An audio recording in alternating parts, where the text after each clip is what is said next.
perlindungan konsumen dan anti monopoli. Baiklah, saya Nadela Permatasari akan menjelaskan tentang alasan pokok konsumen perlu dilindungi.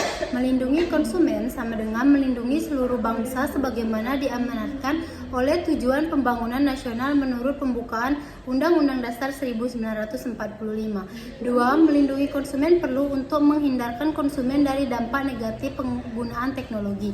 3. Melindungi konsumen perlu untuk melahirkan manusia-manusia yang sehat rohani dan jasmani sebagai pelaku-pelaku pembangunannya, berarti juga untuk menjaga kesinambungan pembangunan nasional. 4. Melindungi konsumen perlu untuk menjamin sumber dana pembangunan yang bersumber dari masyarakat konsumen. Selanjutnya, 5 asas dalam perlindungan konsumen. 1. Asas manfaat adalah segala upaya dalam menyelenggarakan perlindungan konsumen memberikan manfaatnya sebesar-besarnya bagi kepentingan konsumen dan pelaku usaha keseluruhan. 2. Asas keadilan adalah memberikan kesempatan pada konsumen dan putus memperoleh haknya dan melaksanakan kewajibannya secara adil. 3. Asas keseimbangan adalah memberikan keseimbangan antara kepentingan konsumen, PU, dan pemerintah di marti material atau spiritual. 4. Asas keamanan dan keselamatan konsumen adalah untuk memberikan jaminan atas keamanan dan keselamatan pada konsumen dalam pengguna atau pemakaian dan manfaatnya barang dan atau jasa yang dikonsumsi atau digunakan. 5. Asas kepastian hukum adalah baik pelaku maupun konsumen mentaati hukum dan memperoleh keadilan dalam penyelenggaraan perlindungan konsumen serta negara menjamin kepastian hukum. Saya Restia Fernanda akan melanjutkan penjelasan dari Nadela. Tujuan perlindungan konsumen. 1. Meningkatkan kesadaran, kemampuan, dan kemandirian konsumen untuk melindungi diri. 2. Mengangkat harkat martabat konsumen dengan cara menghindari dari ekses negatif pemakaian barang dan jasa. 3. Meningkatkan pemberdayaan konsumen dalam memilih, menentukan, menuntut hak-haknya sebagai konsumen. 4. Menetapkan sistem PK yang mengandung unsur kepastian hukum dan keterbukaan informasi serta akses untuk mendapatkan informasi. 5. Menumbuhkan kesadaran mengenai pentingnya PK sehingga tumbuh sikap yang jujur dan bertanggung jawab dalam perusahaan. Hak konsumen. 1. Hak atas kenyamanan, keamanan, dan keselamatan dalam mengonsumsi barang dan jasa. 2. Untuk memilih dan mendapatkan barang atau jasa sesuai dengan nilai tukar dan kondisi serta jaminan yang dijanjikan. 3. Hak atas dasar informasi yang benar, jelas dan jujur mengenai kondisi dan jaminan barang atau jasa. 4. Hak untuk didengar pendapat dan keluhannya atas barang dan jasa yang digunakan. 5. Hak untuk mendapatkan advokasi, pelindungan, dan upaya menyelesaikan sengketa perlindungan konsumen secara patut. 6. Hak untuk mendapatkan pembinaan dan pendidikan konsumen. 7. Hak untuk keperlakuan dan dilayani secara benar dan serta tidak berargumentatif. 8. Untuk mendapatkan kompensasi ganti rugi atau apabila barang dan jasa yang diterima tidak sesuai dengan perjanjian atau tidak sebagaimana mestinya. Sekian dari saya. Baik, saya Repi Andekasari akan melanjutkan penjelasan dari Repi. Hak pelaku usaha. 1. Hak untuk menerima pembayaran sesuai dengan kesepakatan mengenai kondisi dan nilai tukar barang, dana, atau jasa yang dipergunakan. 2. Hak untuk mendapatkan perlindungan hukum dari tindakan konsumen yang bertikad tidak baik. 3. Hak untuk melakukan pembelaan diri sepatutnya dalam penyelesaian hukum sengketa konsumen. 4. Hak untuk rehabilitasi nama baik apabila terbukti secara hukum bahwa kerugian konsumen tidak akibat oleh barang dan atau jasa yang dipergunakan. 5. Hak-hak yang diatur dalam ketentuan peraturan perundang-undang lainnya. Selanjutnya, kewajiban pelaku usaha.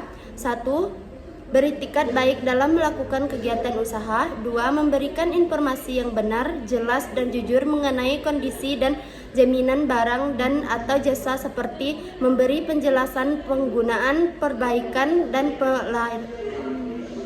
pemeliharaan. 3. Memperlakukan atau melayani konsumen secara benar dan jujur serta tidak diskriminatif. 4. Menjamin mutu barang dan atau jasa yang diproduksi atau dipergunakan berdasarkan ketentuan standar mutu barang dan atau jasa yang berlaku.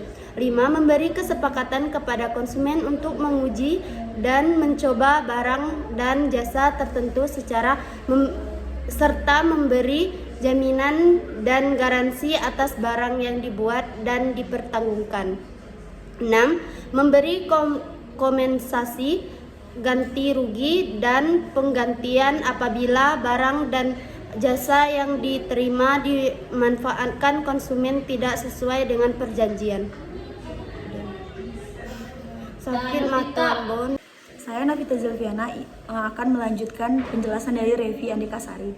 Yang pertama, larangan bagi pelaku usaha. Larangan dalam memproduksi, memperdagangkan. PU dilarang memproduksi dan atau memperdagangkan barang atau jasa. Misalnya, yang pertama, tidak memenuhi atau tidak sesuai dengan standar yang dipersyaratkan dalam ketentuan perundang-undangan.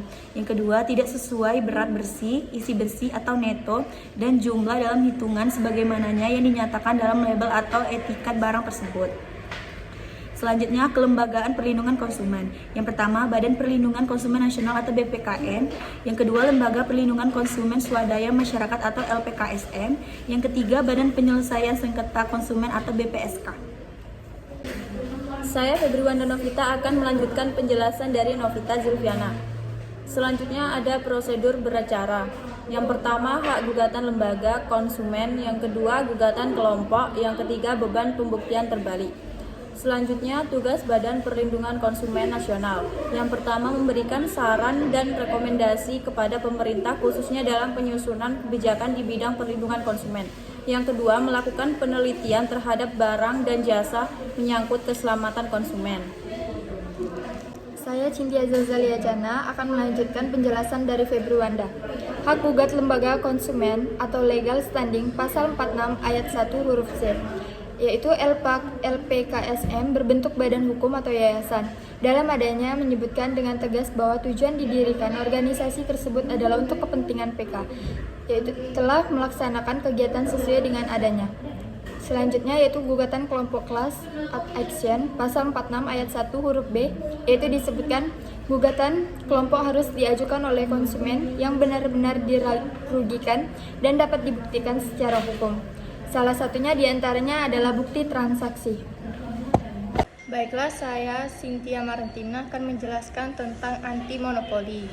Pertama, sebelum dikeluarkan Undang-Undang Nomor 5 Tahun 1999 diatur pasal 1365 KUHP Perdata mengenai perbuatan melawan hukum. Pasal 382 KUHP Perdata pidana mengenai persaingan curang.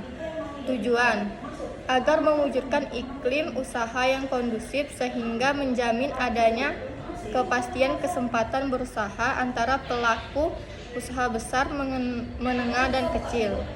Baiklah, saya Yunita Triana akan melanjutkan penjelasan dari Cynthia Marentina. Hal-hal yang diperkecualikan. Yang pertama berkaitan dengan hak atas kekayaan intelektual. Kedua berkaitan dengan waralaba. Ketiga penetapan standar teknis produk barang. Keempat dalam rangka keagenan yang isinya tidak memuat ketentuan dengan harga yang diperjanjikan. Terus selanjutnya perjanjian kerjasama dalam penelitian dan perjanjian internasional yang telah diratifikasi oleh pemerintah. Untuk mengawasi jalannya suatu perusahaan agar tidak terjadi persaingan usaha, maka oleh pemerintah dibentuk Komisi Pengawasan Persaingan Usaha atau KPPU.